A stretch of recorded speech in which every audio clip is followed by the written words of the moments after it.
नमस्कार विद्यार्थियों, BEd second year हमारा और मेरा विषय जो है संस्कृत का शिक्षण शास्त्र, जिसके अंतर्गत कि हम लोग जो आपके सेकेंड ईयर है इसमें फर्स्ट ईयर में आपकी 5 यूनिट होती थी और जो सेकेंड ईयर है इसके अंतर्गत आपको 3 यूनिट का ही अध्ययन करना है। उसी का सिलेबस आज हम लोग पढ़ेंगे क्योंकि इसके अंतर्गत जो तीन यूनिट है और तीनों अनिवार्य रूप से हम लोगों को करनी है। जैसे कि हम लोग जो कंपल्सरी पेपर है उसके अंतर्गत जो 5वीं यूनिट है अभी उसको हम लोगों ने मतलब कि जो गवर्नमेंट के द्वारा नियम बताए गए हैं उसके अंतर्गत हम लोग अभी वो 5वीं यूनिट नहीं पढ़ते हैं। इस सिलेबस से उसे हटा दिया गया है कुछ सभी के लिए, ठीक है। लेकिन इसमें तीनों यूनिट का अध्ययन हम लोगों को करना है, उसका सिलेबस आज लिखवाने वाले हैं। तो अपना जो पेपर कोड है वो है 92।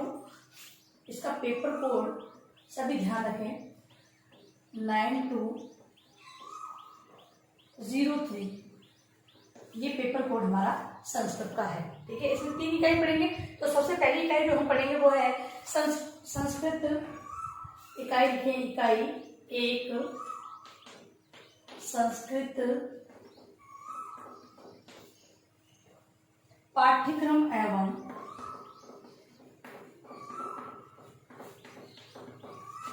पाठ्य पुस्तक। संस्कृत का पाठ्यक्रम और पाठ्य पुस्तक के बारे में हम लोग यहाँ पर समझेंगे। अब इसके अंतर्गत जो हम लोगों को टॉपिक पढ़ने हैं उसके अंतर्गत है पहला पाठ्यचर्या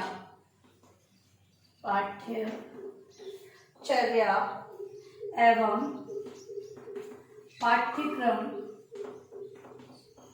पाठ्यचर्या एवं पाठ्यक्रम का संबंध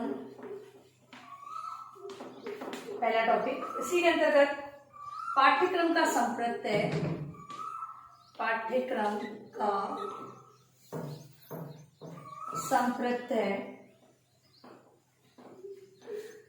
संप्रत्यय माध्यमिक, उच्च माध्यमिक, उच्च माध्यमिक,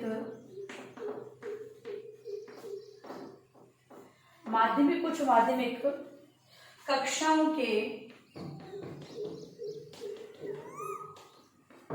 के संस्कृत पाठ्यक्रम की समीक्षा। संस्कृत पाठ्यक्रम की समीक्षा। इसके अलावा जो ये बुक है वो राजस्थान माध्यमिक शिक्षा बोर्ड राजस्थान, उसकी हम लोग क्या करेंगे, समीक्षा करेंगे। इसका जो पाठ्यक्रम दिया गया है उसकी हम लोग समीक्षा करेंगे, ठीक है ना। उसमें माध्यमिक और उच्च माध्यमिक दोनों कक्षाओं का मतलब कि 9 to 10 तथा 11-12 की कक्षा की जो पुस्तक है संस्कृत की, उसकी जो अंदर पाठ्यक्रम दिया गया है उसकी समीक्षा हम लोग यहाँ पर पढ़ेंगे। फिर है दूसरी जो है अच्छी संस्कृत की, अच्छी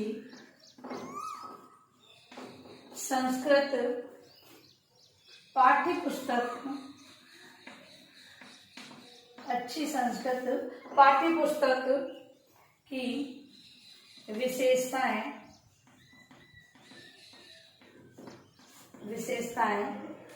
उच्च माध्यमिक कक्षाओं, उच्च माध्यमिक तथा माध्यमिक कक्षाओं की संस्कृत पाठ्य पुस्तक की समीक्षा। अगला उसके अंदर हम पाठ्यक्रम की समीक्षा करेंगे। यहाँ पे देखो पाठ्यक्रम लिखा हुआ है, ठीक है। और यहाँ पर क्या करेंगे, पाठ्य पुस्तक की समीक्षा करेंगे, ठीक है। बुक रिव्यू जो हमें करना है। इस प्रकार से जो ये हमारी पहली इकाई है उसमें संस्कृत के पाठ्यक्रम और पाठ्य पुस्तक के बारे में संपूर्ण जानकारी हमें यहाँ पर प्राप्त करनी है। अब है दूसरी यूनिट हमारी इकाई 2 संस्कृत की।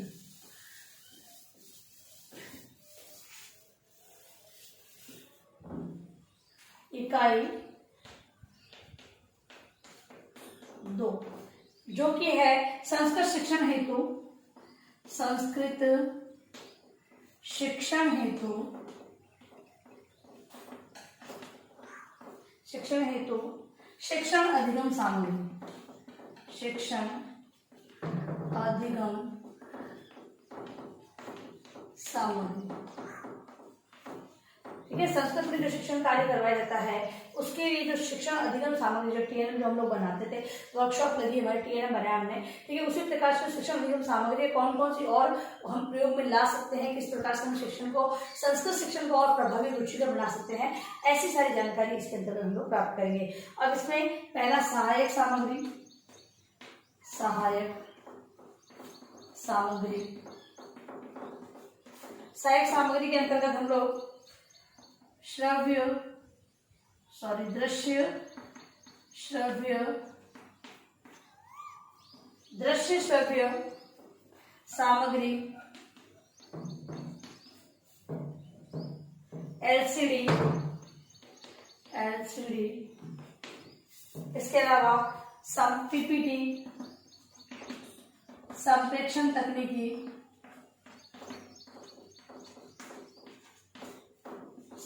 तकनीकी, फिर है इसका निर्माण एवं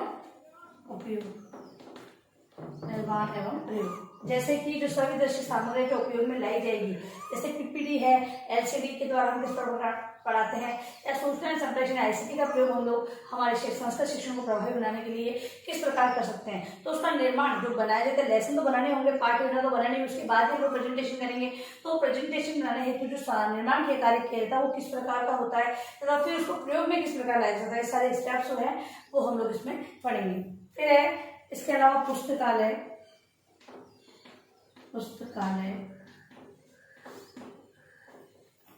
पत्र पत्रिकाएं,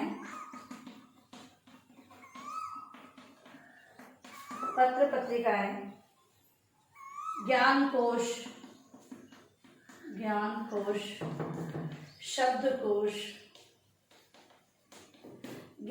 शब्दकोश आदि के बारे में जानेंगे। अगला है भाषा प्रयोगशाला, जो कि संस्कृत शिक्षण में उपयोग में लाई जाती है। भाषा है संस्कृत, उसके अंदर भाषा प्रयोगशाला का भी उपयोग किया जाता है। इसके अलावा सामुदायिक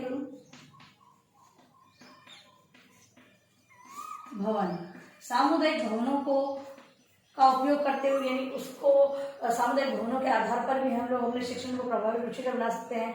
सामुदायिक जो पाठ के अंतर्गत सामुदायिक जो विषय वस्तु है उसका अगर समावेश होता है तो सामुदायिक चीज़ों से भी हम लोग बालकों को जोड़ते हुए अपने विषय वस्तु को बहुत अच्छे तरीके से समझा सकते हैं। अब जो हमारी लास्ट यूनिट है वो है संस्कृत शिक्षक, इकाई 3, जिसके अंदर हम संस्कृत शिक्षक के बारे में पढ़ेंगे। संस्कृत शिक्षक कैसा होना चाहिए, कौन कौन सी गुण उसके अंतर्गत होने चाहिए, ऐसी हम लोग अध्ययन करेंगे। तो संस्कृत शिक्षक, इकाई 3, संस्कृत शिक्षक। इसके अंतर्गत संस्कृत शिक्षक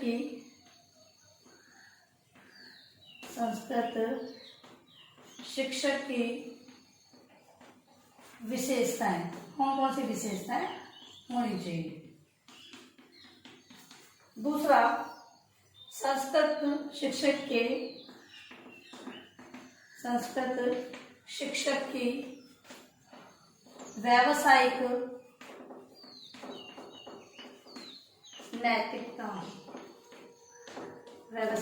नैतिकता। फिर है संस्कृत शिक्षक के व्यावसायिक उन्नयन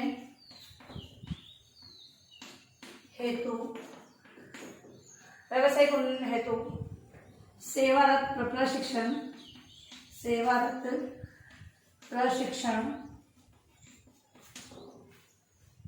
कार्यक्रम संगोष्ठी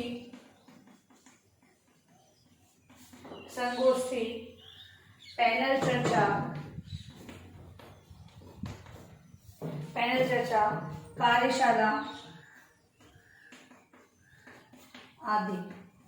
संस्कृत शिक्षक जो इसके अंदर सेवा प्रशिक्षण भी प्राप्त होता है, सेवा पूर्व प्रशिक्षण प्राप्त होता है। इसके अलावा विभिन्न प्रकार के कार्यक्रम, संगोष्ठी, पैनल चर्चा, वेबिनार, सेमिनार जो होते हैं उनके आधार पर संस्कृत शिक्षक को और परिपक्व बनाया जा सकता है। इसके अलावा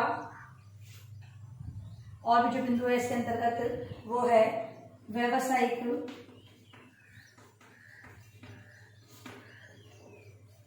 संगठनों की सदस्यता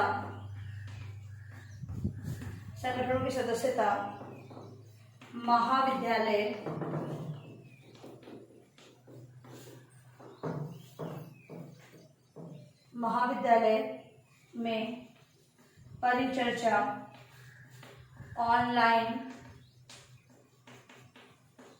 वैचारिक आदान प्रदान, ये सारी चीजें इसके अंतर्गत आती है। और लास्ट है इसी का जो टॉपिक है इसी तरह का, वो है संस्कृत भाषा परिषद। चौथा है संस्कृत भाषा परिषद, संस्कृत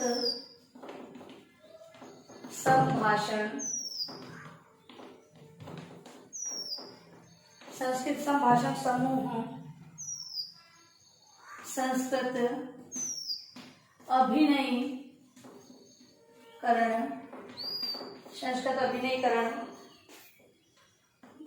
तथा सृजनात्मक लेखन क्लब। ठीक है, तो ये हमारा जो सिलेबस है, तीनों इकाई का सिलेबस मैंने आपको लिखवा दिया है और इसी के आधार पर हम लोग हमारी नेक्स्ट क्लास में अध्ययन कार्य, शिक्षण कार्य करेंगे। आपका जो आज का गृह कार्य प्रश्न है, जो मैंने सिलेबस आपको लिखवाया है, उसे अनिवार्य रूप से आप अपनी उत्तर पुस्तिका में लिख, इसका जो पीडीएफ है वो भी मैं भेज दूंगी। अगर कुछ समझ में नहीं आता इसके माध्यम से तो पीडीएफ के माध्यम से आप लोग अनिवार्य रूप से सिलेबस लिखेंगे तथा अब जो हमारी नेक्स्ट क्लास होगी तब उसको हम लोग टॉपिक लेंगे और उसी के माध्यम से हम लोग शिक्षण कार्य करेंगे। और अंत में इस महामारी के दौर में कम से कम आवश्यक कार्य होने पर आप बाहर निकलें। बाहर निकलते तो 3 बातों का विशेष ध्यान रखें, मास्क लगाएं, सोशल डिस्टेंस बनाएं और हाथों को बार-बार सैनिटाइज करते रहें। सोशल सभी का ध्यान रखें। धन्यवाद।